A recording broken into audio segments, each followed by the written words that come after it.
ਵਾਹਿਗੁਰੂ ਜੀ ਕਾ ਖਾਲਸਾ ਵਾਹਿਗੁਰੂ ਜੀ ਕੀ ਫਤਿਹ। ਧੰਨ ਗੁਰੂ ਨਾਨਕ ਦੇव जी, धन गुरु नानक देव जी। बाबा बुद्धन शाह। कीरतपुर में बाबा बुद्धन शाह नाम का एक चरवाहा रहता था। वह गुरु जी के समय से वहाँ रह रहे थे। एक बार गुरु नानक कीरतपुर में उनसे मिले थे।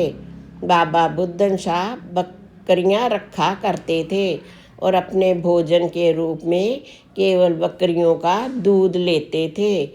एक बार जब गुरु नानक कीरतपुर आए तो बाबा बुद्धन शाह ने उन्हें दूध का कटोरा चढ़ाया। गुरु नानक देव ने कहा, कृपया इसे अपनी जमा पूंजी के रूप में अपने पास रखें। हम इसे अपने छठे अवतार में ले लेंगे। सैन बुद्धन शाह गुरु नानक के भक्त बन गए और तभी से गुरु नानक के आगमन का इंतजार कर रहे थे। वह गुरु नानक के साथ बैठक को लेकर अस्वस्थ थे। उसने एक शेर भी रखा था जो बकरियों को चराने और रखवाली करने में उसकी मदद कर रहा था। शेर भी बकरियों के दूध पर ही रह रहा था। वह भी बहुत बूढ़ा हो गया था। धन गुरु नानक देव जी, धन गुरु नानक देव जी। एक दिन गुरु हरगोबिंद और बाबा बुड्ढा के बड़े पुत्र बाबा बुद्धन शाह के दर्शन करने आए। गुरु ने बड़े आदमी को श्रद्धांजलि अर्पित करने के बाद कहा, पिताजी कृपया हमें दूध दें, जिसे गुरु नानक ने छठे नानक के रूप में लेने का वादा किया था। बाबा बुद्धन शाह एक बार सतर्क हो गए और उन्हें बड़ी उत्सुकता से देखा। उन्होंने कहा, ईश्वर का प्रकाश समान है, लेकिन चेहरा और अवतार अलग है। यदि आप मुझे गुरु नानक का वही दिव्य चेहरा दिखाते हैं तो मुझे आपको दूध चढ़ाने में बहुत खुशी होगी। गुरु ने बाबा गुरदित्ता को स्नान करने के लिए कहा और घर जाने के लिए कहा। जब उन्होंने वापस किया तो उनका चेहरा बिल्कुल गुरु नानक के चेहरे से मिलता था। बाबा बुद्धन शाह ने बड़ी श्रद्धा से उनके सामने सिर झुकाया और उनसे बैठने का अनुरोध किया। फिर उन्होंने दूध के 2 कटोरे खरीदे और गुरु और बाबा गुरदित्ता को अर्पित किए। सैन बुद्धन शाह के सभी संदेह गायब हो गए। उन्होंने बाबा गुरदित्ता से जो कुछ भी पूछा उन्हें सही जवाब मिला। अंत में बाबा बुद्धन शाह की इच्छा पूरी हुई। उनकी आत्मा को शरीर से निकाल दिया गया था और उन्हें आगे के प्रवास में छुट्टी दी गई थी। गुरु ने उन्हें उनके निवास स्थान पर दफन कर दिया और उनकी याद में एक मकबरे का निर्माण किया। धन गुरु नानक देव जी, धन गुरु नानक देव जी, धन गुरु नानक देव जी, धन गुरु नानक देव जी। भाई कट्टू शाह गुरु हरगोबिंद जी कश्मीर के पहाड़ों की यात्रा पर थे। वहाँ उनकी मुलाकात एक वफादार सिख भाई कट्टू शाह से हुई, जिन्होंने अमृतसर में उनकी सलाह दी थी कि उन्होंने अपने घर में एक रात बिताई और फिर श्रीनगर के लिए रवाना हो गए, जहाँ सेवादास ध्यान कर रहे थे, उनका इंतज़ार कर रहे थे। उनकी माँ ने कहा कि वह उसी ज़मीन पर पूजा करती हैं जिस पर गुरु चलते थे। धन गुरु नानक देव जी, धन गुरु नानक देव जी। उनका बहुत सम्मान और उत्साह के साथ स्वागत किया गया और उन्होंने सेवादास की माँ से उनके लिए बनाई गई पोशाक लाने के लिए कहा। उसने उसे पहन लिया और आशीर्वाद दिया। गुरु के प्रति भक्ति से अभिभूति होकर उसने निम्नलिखित शब्द का पाठ किया। तुम्हारे सिवा मेरे प्रिय ऐसा काम कौन कर सकता है। गरीबों के प्रिय, दुनिया के प्रभु, अपने मेरे सिर पर आध्यात्मिक प्रभुसत्ता की छतरी डाल दी है।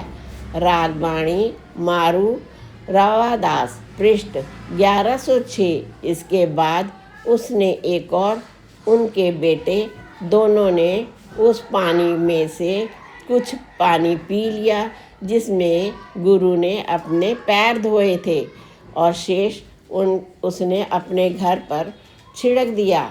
श्रीनगर और आसपास के गांवों से कश्मीरियों की भीड़ में श्रद्धांजलि अर्पित की और कुछ लोगों ने सिख धर्म अपना लिया। धन गुरु नानक देव जी, धन गुरु नानक देव जी। एक बहुत ही दिलचस्प कहानी। सिखों की एक कंपनी शहद की पेशकश के साथ एक दूर गांव से गुरु को देखने के लिए आई थी। रास्ते में वह कट्टू शाह से मिले, जिन्होंने उनसे अनुरोध किया कि उन्हें कुछ शहद खाने के लिए दिया जाए, लेकिन उन्होंने ये कहते हुए इनकार कर दिया कि वे उन्हें कट्टू शाह की छुट्टी की पेशकश नहीं कर सकते। गुरु साहब फिर सिखों की ओर मुड़े और कहा, आप ज़रूरतमंदों पर खर्च होने वाला एक एक पैसा मुझ तक पहुंच जाएगा। जब सिख गुरु के पास पहुँचे तो शायद सड़ा हुआ और कीड़े से भरा हुआ पाया गया। गुरु ने टिप्पणी की, ये मेरे सिख को नहीं देने का परिणाम है जिसमें गुरु की भावना है। उन्होंने उन्हें वापस लौटने और कट्टू शाह को संतुष्ट करने का आदेश दिया। ऐसा कहा जाता है, जब वे कट्टू शाह के पास लौटे तो शहद ताज़ा और मीठा हो गया। भूखा माँ गुरु का खजाना है। सिख ने ज्ञान की भीख मांगी। गुरु ने उन्हें गरीब सिख भाई कट्टू की ओर इशारा करके बताया कि ये भूखे हैं और संगत के साथ जाते समय शहद के लिए अनुरोध करने का मना कर दिया था। गुरु साहब ने उन्हें आगे प्रबुद्ध करने का कहा। गरीब का मुंह गुरु की और गोलक, गरीबों को खिलाना ही वास्तविक रूप में गुरु को भोजन कराना है। धन गुरु नानक देव जी, धन गुरु नानक देव जी, धन गुरु नानक देव जी, धन गुरु नानक देव जी, धन गुरु नानक देव जी, धन गुरु नानक देव जी, धन गुरु नानक देव जी, धन गुरु नानक देव जी, धन गुरु नानक देव जी। भाई भैरो एक बार गुरु नैना देवी के पास पहुँचे। उनके पास कई सिख भी थे। उन्होंने देवी के मंदिर के पास डेरा डाला, क्योंकि वार्षिक उत्सव का समय था। इसलिए कई पहाड़ी शासक और लोग देवी को श्रद्धांजलि देने के लिए वहां पहुंचे थे। वहां बहुत भीड़ थी और गली के चारों ओर टेंट लगाए गए थे। देवी को श्रद्धांजलि देते समय उन्हें पैसे और उपहार दे रहे थे। पुजारी पैसे और मूल्यवान उपहार इकट्ठा करने में बहुत व्यस्त थे। भैरव नाम का एक सिख देवी की प्रतिमा देखने गया। जब उसने देवी की मूर्ति देखी तो वह हंस पड़ा। वह सुंदर मूर्ति के सामने लोगों को झुकते देखकर प्रसन्न हुए।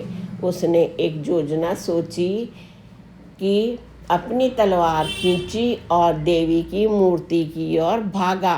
मूर्ति के पास पहुंचकर उन्होंने देवी की माला अपने हाथ में ले ली। फिर वह इतनी तेजी से भागा कि वह अपने शिविर में पहुंच गया। तीर्थ यात्रियों ने जब इस घटना को देखा तो वह रोने चिल्लाने लगे। उन्होंने स्थानीय पहाड़ी शासक से इसकी शिकायत की। जब सभी का मानना था कि अपराधी गुरु के शिविर में चला गया है, लोगों से ने अनुरोध किया कि स्थानीय शासक में गुरु के शिविर का दौरा किया और गुरु हरगोबिंद से मुलाकात की। उन्होंने कहा, आपके एक सिख ने पवित्र देवी की मूर्ति की माला चुरा ली है। श्रद्धालुओं का रो रो कर बुरा हाल था। यह एक झांगनीय अपराध है। आपको अपराधी को हमें सौंप देना चाहिए। ये सुनकर गुरु ने कहा, हम नारे सिख कभी झूठ नहीं बोलते। दोषी व्यक्ति आपके सामने खुद ही पेश करेगा। पुजारी ने दोषी व्यक्ति को देख लिया था तो उन्होंने कहा, मैं अपराधी को पहचान सकता हूँ, मुझे आपके सिखों को देखने दें। धन गुरु नानक देव जी, धन गुरु नानक देव जी। गुरु ने बिना किसी हिचकिचाहट के उन्हें अनुमति दी। पुजारी ने भाई भैरव को उठाया। भाई भैरव ने कहा, अगर आप मेरे साथ न्याय करते हैं तो मैं परिणाम भुगतने के लिए तैयार हूँ। पहले मुझे बताओ कि मैंने क्या अपराध किया है। पुजारी ने कहा, आपने पवित्र देवी की माला चुरा ली है। भाई भैरव ने जवाब दिया, पहले मुझे तुम्हारी देवी से मिलने दो। ऐसा लगता है पुजारी खुद को बचाने के लिए मुझे दोषी ठहरा रहे हैं। स्थानीय शासक और पुजारी उसे लेकर मंदिर आए। वास्तविकता देखने के लिए कुछ सिख भी उनके साथ शामिल हो गए। जब उन्होंने मंदिर के अंदर प्रवेश किया तो उन्होंने बिना माला के देवी को देखा। भाई भैरव ने कहा, हे पुजारी, मुझे पवित्र देवी से पूछने दें, क्या मैंने उनकी माला चुराई थी। तब उसने देवी को संबोधित करते हुए कहा, और हे मेरी प्यारी माँ, पवित्र देवी, बिना किसी हिचकिचाहट और डर के इन सभी लोगों को बताएं कि क्या मैंने आपकी माला चुराई है। कृपया सच बताएं, अन्यथा ये पुजारी आपके निर्दोष नौकर को मार देगा। भाई भैरव के ऐसा अनुरोध पर सभी तीर्थयात्री हंसने लगे। वे एक दूसरे से कह रहे थे, ये पहले क्रम का मूर्ख लगता है, उसे ये भी नहीं पता कि पत्थर कभी बोलते नहीं हैं। तब भाई भैरव के शासक को संबोधित करते हुए कहा, सर, आपको स्वयं सर्वशक्तिमान देवी से पूछना चाहिए, क्या मैंने उन्हें कोई नुकसान पहुंचाया है। वह अच्छी तरह से जानती हैं कि उसे किसने नुकसान पहुंचाया है, और ये पहला व्यक्ति है जो सच्चाई बता सकता है। कृपया उनसे पूछें, मैं भी उसे बिना माला के देखकर दुखी हूँ। उसके पास अंतर ध्यान शक्तियाँ हैं। वह बहुत अच्छी तरह जानती हैं किसने उन्हें झटका दिया। तीर्थयात्रियों ने कहा, वह एक मूर्ख व्यक्ति है, उसे जाने दो। उसे ये भी नहीं पता कि देवी बोल नहीं सकती। तीर्थयात्रियों के इन शब्दों को सुनकर भाई भैरव ने कहा, भगवान जानता है कौन मूर्ख है और कौन बुद्धिमान है। वह देवी जो खुद को व्यक्त नहीं कर सकती, जो न्याय नहीं मांग सकती और जो खुद को नहीं बचा सकती, ऐसी असहाय देवी आपको किसी भी प्रकार की राहत या शांति कैसे दे सकती है। सभी तीर्थयात्रियों ने महसूस किया कि भाई भैरव मूर्ख व्यक्ति नहीं थे, लेकिन वे खुद बेवकूफ़ साथी थे जो पत्थरों को पूजा करते थे। पहाड़ी शासक ने भाई भैरव को रिहा कर दिया। वाहिगुरु जी का खालसा, वाहिगुरु जी की फतेह।